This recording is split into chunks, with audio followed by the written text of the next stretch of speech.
Hey guys, welcome back to the channel. Today this is PrepTexas. Today we're going to talk about the Red Dawn rifle setup.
Now, when I say Red Dawn rifle setup, this is kind of a play, guys. I mean some kind of general setup for some kind of bad situation that you're going to have to pick up, go, and fight. Whether that's an SHTF apocalypse type situation or Red Dawn happens, who knows. But this is a video that's just going to go over my rifle setup for this kind of scenario, and it's just going to show you my take and my preferences on how I would set it up. So let's get into it. So this is my Red Dawn Ready rifle. We're going to go over how I have it set up here. Maybe give you guys some ideas, or not, just to see kind of how I played it out. So first, I have the Vortex Optic. This is the Strike Eagle 1:6 illuminated reticle. And I'm not sure exactly what the reticle is, but I'll have some footage in here so you can kind of see. It's not the best footage because I'm shooting it with my phone, but it's good enough for you to kind of see what the reticle is.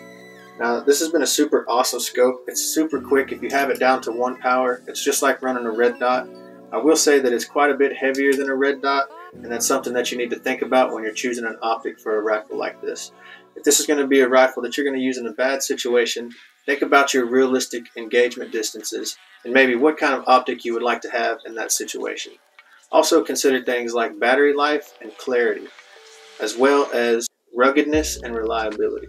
So this Vortex Optic has 11 brightness settings. I guess one of them would probably be low enough to be a nighttime setting, and the brightest one is very bright and very clear even in daylight.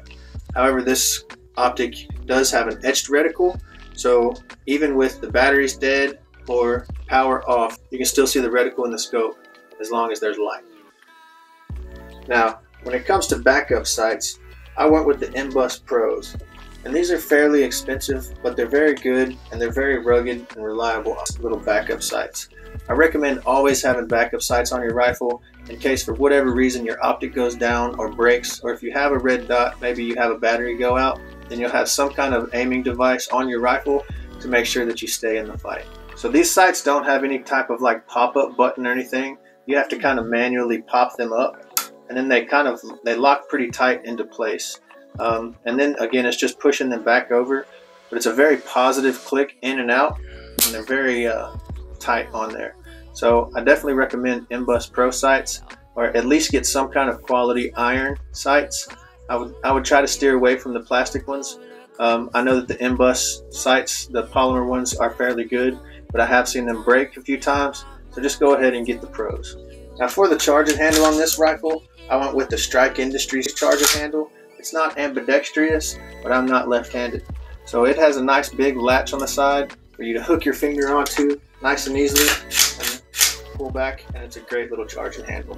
There's plenty of companies out there that make really awesome charging handles, like the Radian Raptor or the BCM Gunfighter. So check any of those out, guys, and figure out what works for you on your fighting rifle. Now, I know I'm going to get some hate for this, but the flashlight that I'm using is the Olight Odin. It's a very bright flashlight, and it has the same footprint as the Surefire Scout lights, so I can use this Arasaka mount right here, and it locks up nice and tight.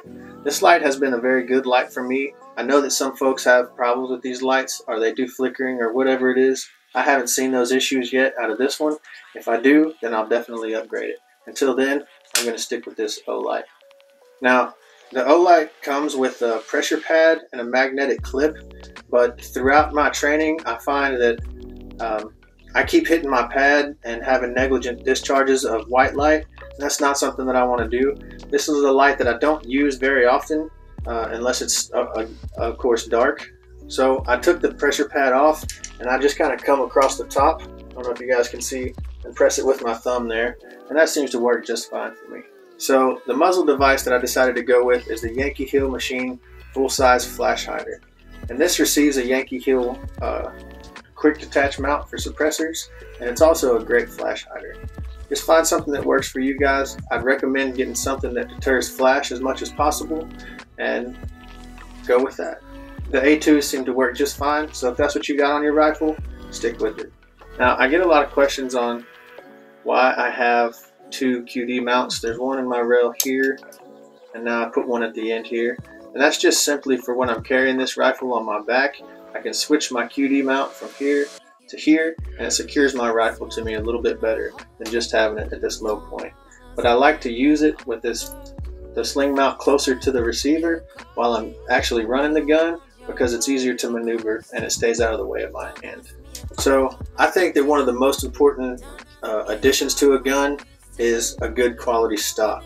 Now this is where your gun interacts with your body, and it's where you're going to consistently get to a consistent cheek weld, and you're going to want to be comfortable, and you're going to want something that doesn't rattle or make a lot of noise. So I chose to go with the BCM stock. I think B5 is also a good company.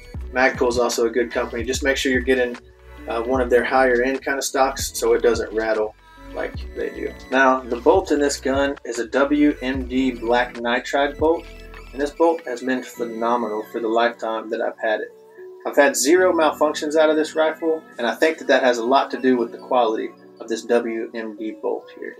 So this is a Palmetto State Armory rifle with a FN barrel and a WMD bolt. Pretty much the only thing that has remained Palmetto State Armory is the lower receiver and the upper receiver. It does have the Palmetto State Armory 2-stage enhanced trigger, which is actually a very nice trigger. I haven't seen a reason to change it yet, so if anything changes, I'll let you guys know. I have thought about upgrading to a Geisley flat face trigger. I know the Geisley triggers are really nice, but they're also very expensive, and this one is working just fine for me so far. I got just a standard Magpul plastic grip. It's not the rubberized one or the one that's kind of straight up and down. It does have the little compartment in the bottom, and I keep an extra firing pin, an extra battery, and a couple other little things I think in there.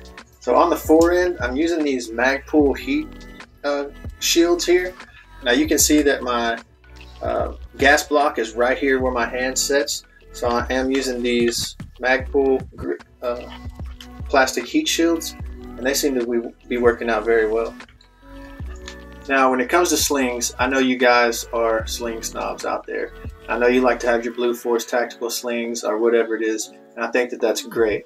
Adjustable slings are awesome. However, I just bought a roll of this webbing and like a bunch of these little clips right here, and I made my own slings for a bunch of different guns out of the same material. It's a good quality thick material, and it seems to work for me.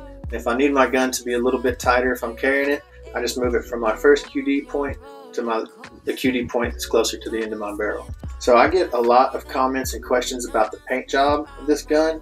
And this is a rattle can paint job that I did in Woodlands Cam, and it was fairly easy to do. I am going to do a video on it soon to show you guys how I did it. It's actually lasted for quite a very long time now, and the more that it wears off, I think the better that it looks. Alright guys, well thanks for checking out my Red Dawn rifle. You guys tell me down in the comments what you think. If you think it's too much or too little, let me know. Tell me kind of how you have your rifle set up. I like to hear different things from different people.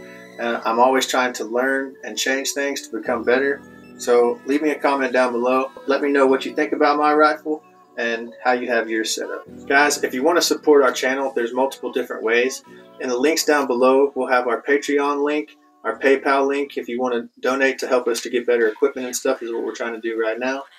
We also have a join button down below where we're going to have special badges and exclusive content for you guys. Also, you'll have priority when I'm answering comments and things like that. And then we can do live chats and such as well. So think about hitting that join button down below to support our channel. Also, there will be a link down below for our merch. You can go and check out the PrepTexas merch. I'm in the process of making some new styles right now, but we still have plenty left of the old styles, so you guys go check those out as well. Also, if you guys are in the market for an IFAK, there's no better IFAKs in America than Refuge Medical. Now, I just became affiliate with Refuge Medical, and I'm going to be doing a review on their BearFAK kit very soon, but they did give me an affiliate code for you guys. So if you use the code PrepTexas when you're checking out at Refuge Medical for an IFAK, you get 10% off your order. So definitely get over there, use the code PrepTexas, and get 10% off of your IFAKs now before the code runs out. Also guys, if you want to enter to win this holster from ktactical.com, then I just need you to subscribe and watch the video for the giveaway here, The Truth About Holsters with K Tactical, and share that video and you'll be entered to win. If you guys like this kind of style right here, there's some super slick equipment over there, so go to ktactical.com and check them out. As always guys, I thank you for stopping by. I love you. I can't believe that my channel has grown the way that it has, and I owe it all to you guys for doing it. So please continue to like, subscribe, and share, and help us grow. Continue to train and prepare your family to be ready for anything that comes your way. This is PrepTexas, signing off.